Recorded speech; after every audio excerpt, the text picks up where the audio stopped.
नमस्कार, DD news में आपका स्वागत है। मैं हूं चंद्रशेखर जोशी और आइए सबसे पहले आपको दिखाते हैं इस वक्त की हेडलाइंस। पहलगाम हमले पर आतंकियों के खिलाफ गरजे अमित शाह, कहा जिम्मेदार लोगों में से एक एक को चुन चुन कर मारेंगे, किसी को बख्शा नहीं जाएगा। इंच इंच जमीन से आतंकवाद का होगा खात्मा, पूरी दुनिया हमारे साथ।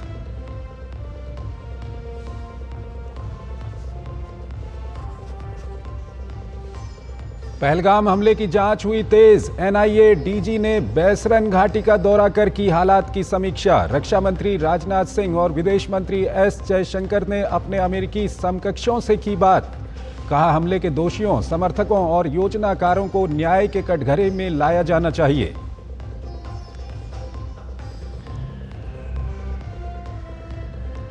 मुंबई में शुरू हुआ 4 दिन चलने वाला विश्व ऑडियो विजुअल और मनोरंजन शिखर सम्मेलन वेव्स 2025। पीएम मोदी ने किया उद्घाटन, कहा यह भारत में ऑरेंज इकोनॉमी के उदय का समय।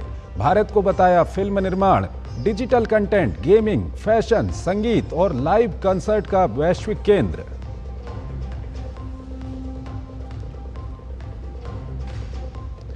जाति जनगणना के मसले पर कांग्रेस पर भड़की बीजेपी। केंद्रीय मंत्री धर्मेंद्र प्रधान ने कहा पूर्व प्रधानमंत्री राजीव गांधी ने भी की सामाजिक न्याय की उपेक्षा। जिनका सामाजिक न्याय परिवार तक सीमित है, उनसे क्या अपेक्षा की जा सकती है।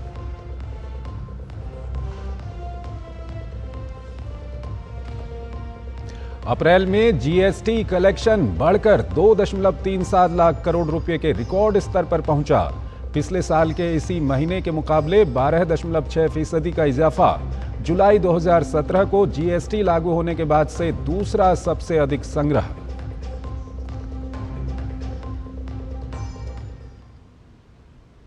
और आइए अब खबरों को विस्तार से देखते हैं। मुंबई में आज अपनी तरह की अनूठी पहल वेव समिट 2025 के पहले संस्करण की शुरुआत हुई। पीएम मोदी ने इसका उद्घाटन किया तो भारत की कहानी कहने की समृद्ध विरासत को दुनिया के सामने रखा। पीएम मोदी ने बदलती तकनीक के साथ कदम ताल करते हुए दुनिया भर के क्रिएटर्स को भारत आमंत्रित किया। पीएम मोदी ने कंटेंट, क्रिएटिविटी, कल्चर के संगम से ऑरेंज इकोनॉमी को बढ़ावा देने की बात कही तो भारत को क्रिएटिविटी का ग्लोबल हब बनाने की बात भी कही।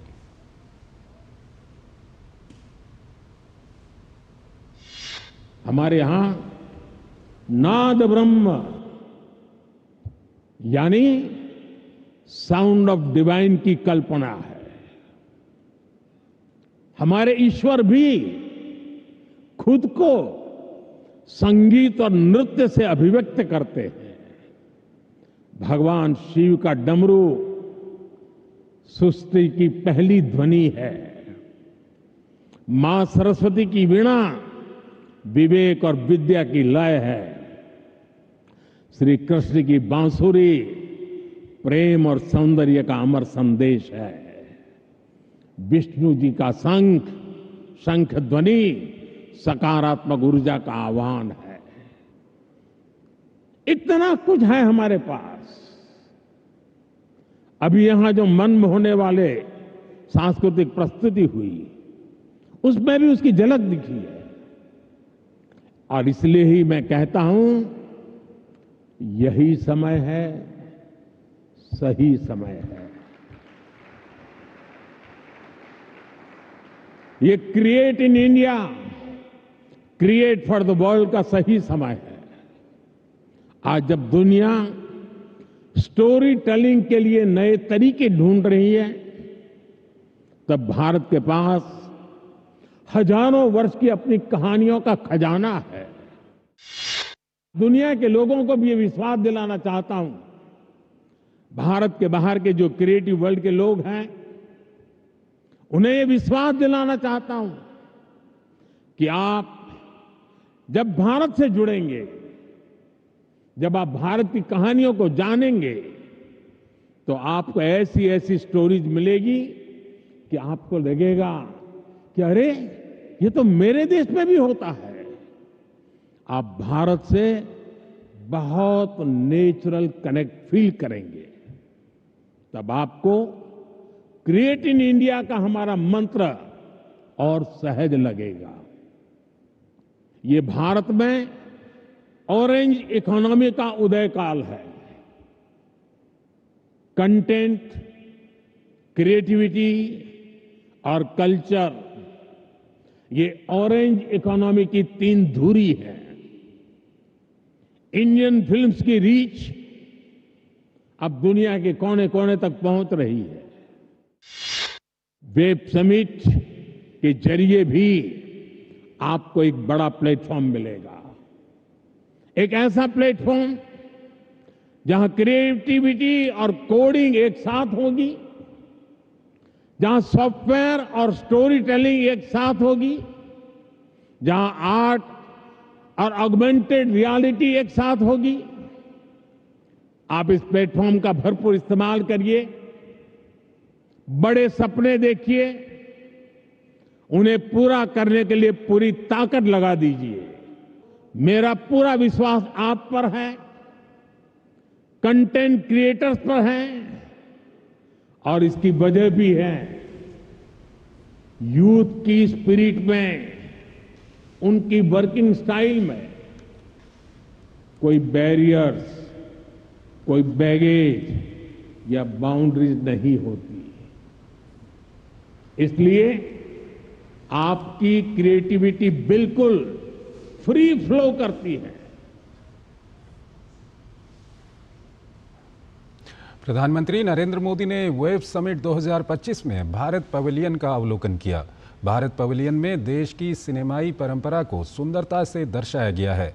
इसमें भारत में उपलब्ध अवसरों के बारे में भी जानकारी प्रदर्शित की गई है।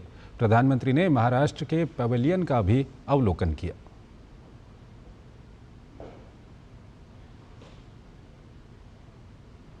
वेब्स की घोषणा के साथ ही इसे लेकर अपेक्षाएं तेज हो गई थीं। आज पहले दिन विश्व भर से एंटरटेनमेंट क्षेत्र के सितारे और सुपरस्टार्स इस मंच पर जुड़े और विभिन्न पैनल चर्चाओं और विशेष सत्र के माध्यम से अपने अनुभव साझा किए। आज पहले दिन क्या क्या विशेष रहा, आइए देखते हैं। मुंबई में अग्रणी मीडिया, मनोरंजन और प्रौद्योगिकी दिग्गजों का जमावड़ा लगा हुआ है। दरअसल जियो वर्ल्ड कन्वेंशन सेंटर में आज से अपनी तरह के पहले समिट वेब्स का भव्य तरीके से आयोजन किया जा रहा है। सूचना और प्रसारण मंत्रालय द्वारा आयोजित इस प्रमुख कार्यक्रम विश्व ऑडियो विजुअल और एंटरटेनमेंट समिट वेब्स का उद्देश्य इन दिग्गजों को एक साथ मंच पर लाना है। इस 4 दिवसीय सम्मेलन में आज कई सेशन का आयोजन किया गया। Legends and legacies, the stories that shaped India's soul session के मॉडरेटर फिल्म अभिनेता अक्षय कुमार रहे। इस दौरान फिल्म जगत की दिग्गज हस्तियां हेमा मालिनी, मोहनलाल और चिरंजीवी ने सेशन के दौरान विभिन्न विषयों पर अपनी बात रखी। Prime Minister Narendra Modi ji, he always wanted this to happen. So it is going to be very beneficial for the entertainment industry, films, art and culture. So everybody will be benefited in this. So I'm glad to be part of it and to be part of this program also with you. My aim is, yes, I should hit the bullseye. And then what is that I can cater? What is that extra I can showcase my abilities to become a star? From every person, I drew inspiration. I mold myself. In Malayalam film, the content-wise, we are very rich. We call movies or cinema. So there were art films and commercial films in Malayalam long back. Now, the content-wise, the new directors, it's full of art. It's a piece of art, which I cannot call a film as a bad film. It's a beautiful piece of art.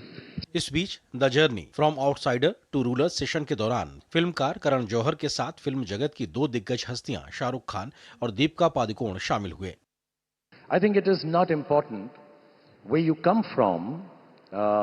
It is not important कि आप किस जगह से आए हो और इस world में बसना चाहते हो। Actually what is important is आप इस वर्ल्ड में या जो भी वर्ल्ड आप चूज करो, बिजनेस है, फिल्म्स है, पॉलिटिक्स है, आप उसमें अपनी जगह कैसे बनाना चाहते हो। I had the dedication, I had the passion, I had the determination, the hard work. Those were the things in my control, and those were the things that I applied to what I was passionate about. But as a child, I felt like somewhere as a kid, I knew that whatever I do in my life, I will do it well, to the best of my ability. वहीं अग्रणी उद्योगपति और Reliance industry के chairman Mukesh Ambani ने building the next global entertainment revolution from India session को संबोधित किया। उन्होंने वेब्स को उत्साह और आत्मविश्वास का शिखर सम्मेलन का प्रतीक बताते हुए कहा, यह भविष्य में और भी विशाल और बेहतर होगा। This summit marks the start of a long journey. The beginning has been fantastic and auspicious. I am confident that the Waves Summit will grow bigger and better in future and become a must-attend annual event for the who's who in the entertainment industry globally. Web summit 4 मई तक चलेगी। इस आयोजन में 90 से ज्यादा देशों के लोग हिस्सा ले रहे हैं, जिसमें 10,000 से ज्यादा प्रतिनिधि, 1,000 क्रिएटर, 300 से ज्यादा कंपनियां और 350 से ज्यादा स्टार्टअप शिरकत कर रहे हैं। इस शिखर सम्मेलन में 42 पूर्ण सत्र, 39 ब्रेकआउट सत्र और 32 मास्टर क्लास होंगे। वेब्स 2025 में भारत पहली बार ग्लोबल मीडिया डायलॉग GMD की मेजबानी भी कर रहा है, जिसमें 25 देशों के मंत्री भाग लेंगे और ये वैश्विक मीडिया और मनोरंजन परिदृश्य के साथ देश के जुड़ाव में एक महत्वपूर्ण उपलब्धि साबित होगा। जया सिन्हा की report, DD news. Web summit 2025 को लेकर भारतीय सिने जगत बेहद आशान्वित है। फिल्म अभिनेता राजकुमार राव, आमिर खान और कार्तिक आर्यन और अभिनेत्री नुसरत भरूचा इसे मोदी सरकार की बड़ी पहल बता रहे हैं। उनका मानना है कि इस प्लेटफॉर्म से ऐसे यंग टैलेंट को मौका मिलेगा जिसे पहले कोई मंच नहीं मिल पाता था। प्रधानमंत्री का ये विजन, जहां पर भारत का मीडिया और एंटरटेनमेंट इंडस्ट्री को कैसे एक ग्लोबल पावर हाउस के रूप में हम प्रदर्शित कर सकते हैं। हमारे साथ है राजकुमार राव, जो इस वक्त वेव समिट में हिस्सा लेने के लिए आए हैं। किस तरह से आप देखते हैं वेव 2025 के समिट को? एक कोशिश है यहाँ पर कि कैसे हमारी इस मीडिया इंडस्ट्री को एक मंच पर लाया जाए। नो, आई थिंक ये एक बहुत ही अच्छी कोशिश है और ये कोशिश कामयाब भी होगी, मुझे पता है। मैं हमारे ऑनरेबल प्रधानमंत्री श्री नरेंद्र मोदी जी का धन्यवाद देना चाहता हूं कि उन्होंने इस इनिशिएटिव की शुरुआत की, क्योंकि हमारी देश में बहुत टैलेंट है, बहुत सारे क्रिएटर्स हैं जिनको मौका नहीं मिल पा रहा है, जिनको वो स्टेज नहीं मिल पा रहा है to have their point of view, to tell their stories, and through waves I'm sure कि ऐसे बहुत सारे लोग हैं, हजारों लोग हैं जिनको ये मौका मिलेगा। हमारे साथ है आमिर खान। आमिर खान वो नाम है जिसने भारतीय सिनेमा को वैश्विक मंच पर एक जगह दी है। यहाँ पर एक कोशिश है प्रधानमंत्री की कैसे इसे एकीकृत किया जाए और भी मजबूती से हम अपने आप को पोजीशन करें वर्ल्ड मैप पे। जी बिल्कुल, ये एक बहुत ही अहम कोशिश है और मुझे बड़ी खुशी है कि गवर्नमेंट ऑफ इंडिया ने ये इनिशिएटिव लिया है एंटरटेनमेंट के बारे में और एंटरटेनमेंट के सारे एस्पेक्ट्स के बारे में, ना सिर्फ फिल्म मेकिंग लेकिन गेमिंग, AI, सारी चीज़ों में। और ये कोशिश है कि हम इस फील्ड में लीडर्स बने और जो हमारे देश में जो अलग अलग प्रांतों में यंग टैलेंट है उसको एक उभरने का मौका मिले इस वेव्स के ज़रिए। वेव्स 2025 समिट का आयोजन हो रहा है, प्रधानमंत्री का विजन है, किस तरह से आप देखते हैं? I think it's a great initiative and I think the entire government and the industry is coming together for this event and मैं बहुत शुक्रगुजार हूँ हमारी गवर्नमेंट का एंड हमारे ऑनरेबल प्राइम मिनिस्टर जी श्री नरेंद्र मोदी जी का, जिन्होंने ये जिनके विजन में ये पूरा समिट हुआ है। So I am just looking forward to it. मेरे साथ है नुसरत। बहुत ही बेहतरीन साल रहा आपका, लेकिन अगर हम बात करें वेव्स समिट की, कोशिश है यहाँ पर मीडिया और एंटरटेनमेंट इंडस्ट्री को वो बूस्ट देने की, कैसे बूस्ट देने की, क्या कुछ? मैं तो कह रही हूँ हमारी मीडिया और हमारी सिनेमा बहुत ज़्यादा पावरफुल है और जब आपके पास ऐसी पावर होती है तो एक रिस्पॉन्सिबिलिटी भी होती है and I think that's what वेव्स is going to stand for, it's power and responsibility to impact and influence audiences for the positive and bring about changes and let them experience everything that we have to say through entertainment to them. बहुत ही अच्छा समय है युवाओं के लिए क्योंकि उन्हें एक मंच मिल रहा है अपनी प्रतिभा को दिखाने का वेव्स 2025 के माध्यम से। कैमरा पर्सन जगमोहन के साथ जया सिन्हा, DD न्यूज, मुंबई। प्रधानमंत्री नरेंद्र मोदी शुक्रवार को केरल के दौरे पर जाएंगे। इस दौरान प्रधानमंत्री विंझिंजम अंतर्राष्ट्रीय डीप वाटर मल्टीपर्पज बंदरगाह राष्ट्र को समर्पित करेंगे। देखिए DD न्यूज की ये खास रिपोर्ट।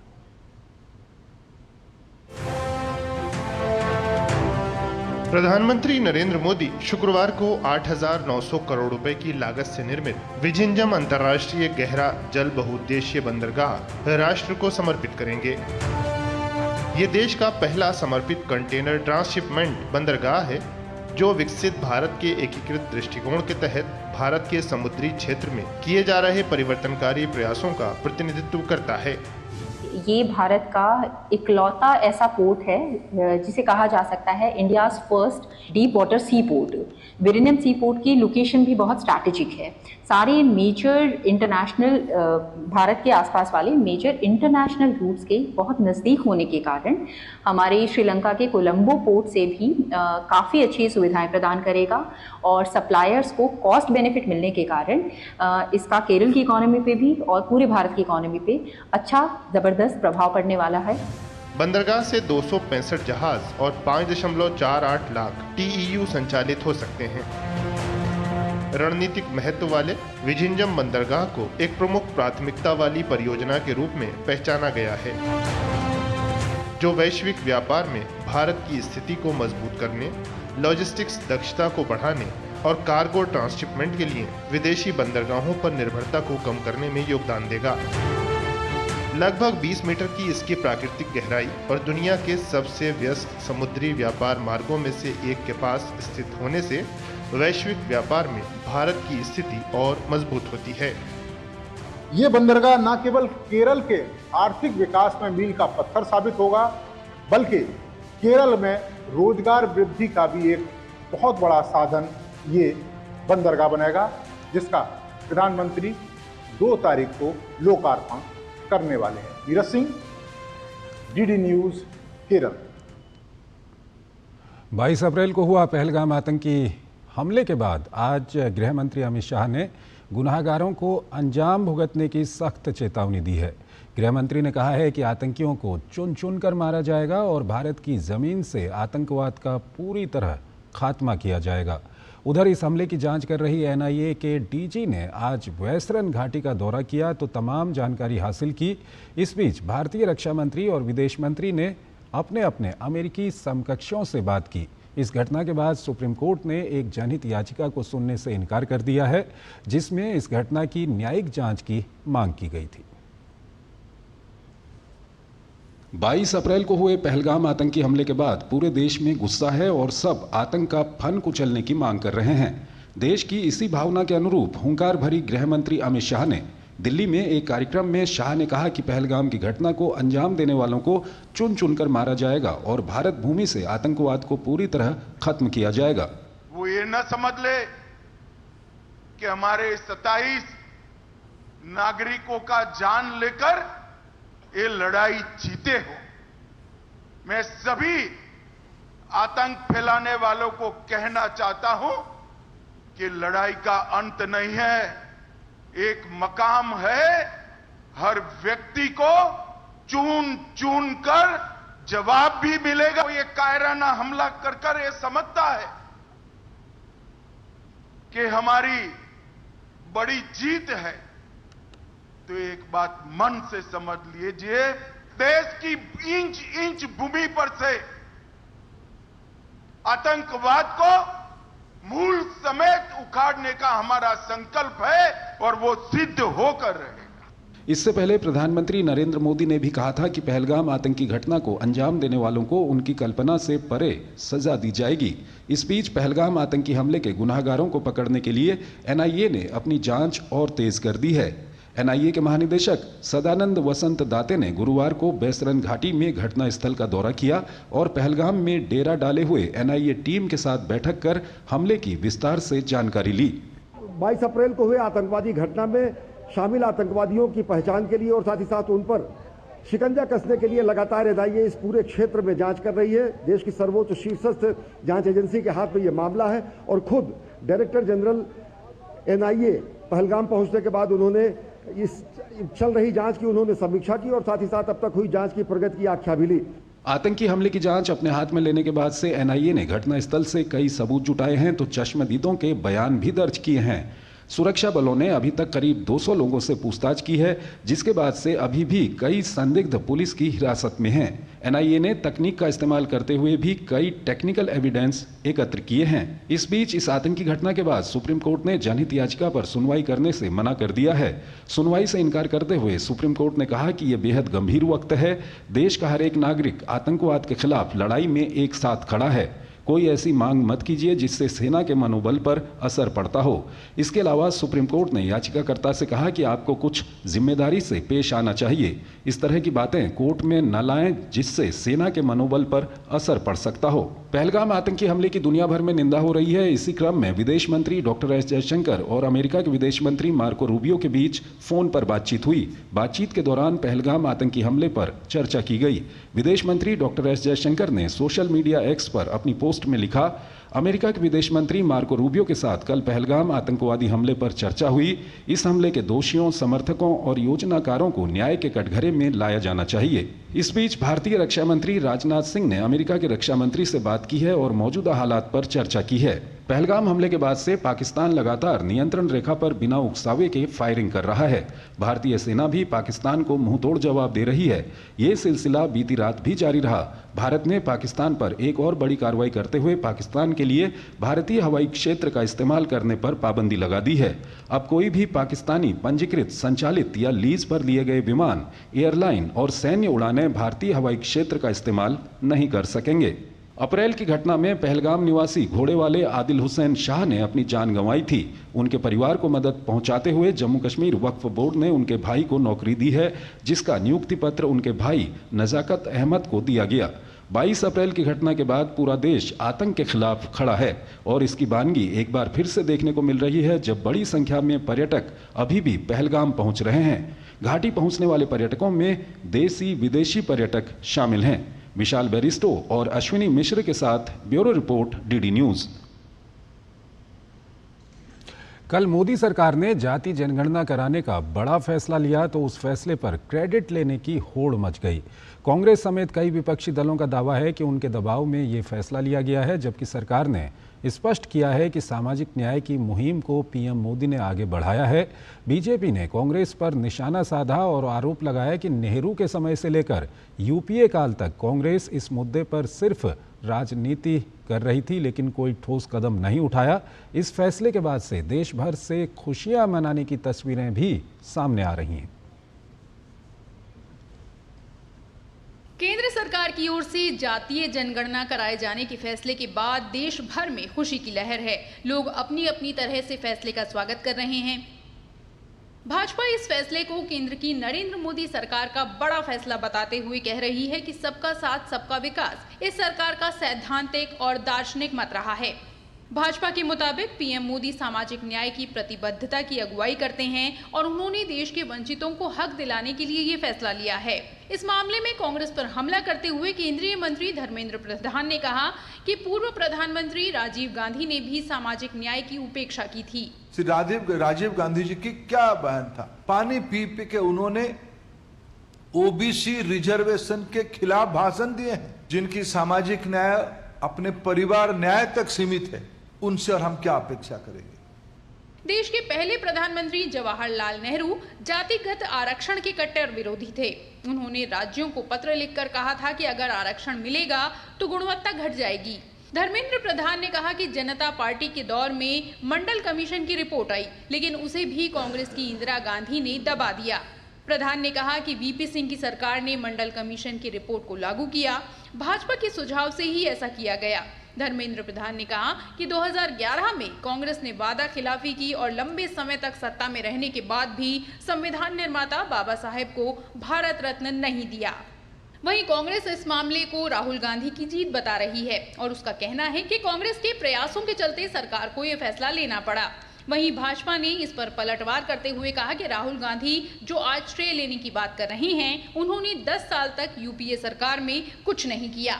ये राहुल गांधी की जीत है, ये जीत है खरगे साहब ने उनके नेतृत्व में अहमदाबाद में कांग्रेस के सेशन में 9 अप्रैल को जो प्रस्ताव पारित हुआ था, ये उसकी जीत। अब केवल श्रेय लेने के लिए उठापटक कर रहे हैं, उछल कूद कर रहे हैं। पहले उनको इस बात का जवाब देना चाहिए कि जब आपकी सरकार थी तब आपने जातिगत जनगणना क्यों नहीं की? अपनी सरकार पर दबाव क्यों नहीं बनाया? वहीं बिहार में इस मामले में सबसे ज्यादा सियासत हो रही है। आरजेडी इसे लालू यादव की जीत बता रही है तो भाजपा और जेडीयू पूछ रही है कि लालू जब यूपीए में थे तो उन्होंने क्या किया। मजबूरी है, इन लोगों ने किया है, लेकिन विरोध इतने दिनों तक कौन कर रहा था लोग? जिस प्रकार से हम लोगों ने 65% आरक्षण बढ़ाया, तो आपने शेड्यूल 9 में क्यों नहीं डाला? नेहरू से लेकर के मनमोहन सिंह तक ये जो कांग्रेस का कार्यकाल रहा, उन्होंने जो गरीबों के प्रति, सामाजिक समरसता के प्रति जो पाप किया था, नरेंद्र मोदी ने जातीय जनगणना की स्वीकृति दे करके उस पाप को धोया है। बेहद खुशी और गर्व का विषय है कि बिहार ने जो पहल किया जातिगत गणना को लेकर, जिसको केंद्र सरकार ने पूरे देश भर में कराने का ऐतिहासिक निर्णय लिया है। तमाम और राजनीतिक दल इस मामले में केंद्र के फैसले का स्वागत कर रहे हैं। जब हम विकसित राष्ट्र का स्वप्न देख रहे हैं, तो जो विकास की दौड़ में सबसे पीछे रह गया है, उसको हाथ का सहारा लेकर आगे बढ़ाना है। और ये प्रधानमंत्री नरेंद्र मोदी जी के नेतृत्व वाली एनडीए सरकार का संकल्प है, हमारा रिकॉर्ड है। 11 वर्षों में हमने ऐसे अनेक फैसले किए हैं। I am happy, at least now central government has announced, because in this country we have a census for everything, but we want it to be conducted in a very scientific way. Now technology is available, please make full use of the technology. कुल मिलाकर सभी दल और देश के नागरिक फैसले के साथ हैं। भले ही कुछ दल श्रेय लेने की होड़ में लगे हों, लेकिन फैसला तो मोदी सरकार ने ही लिया है। Bureau report, DD news. तो इस बुलेटिन में फिलहाल इतना ही। आप बने रहिए डीडी न्यूज के साथ। नमस्कार।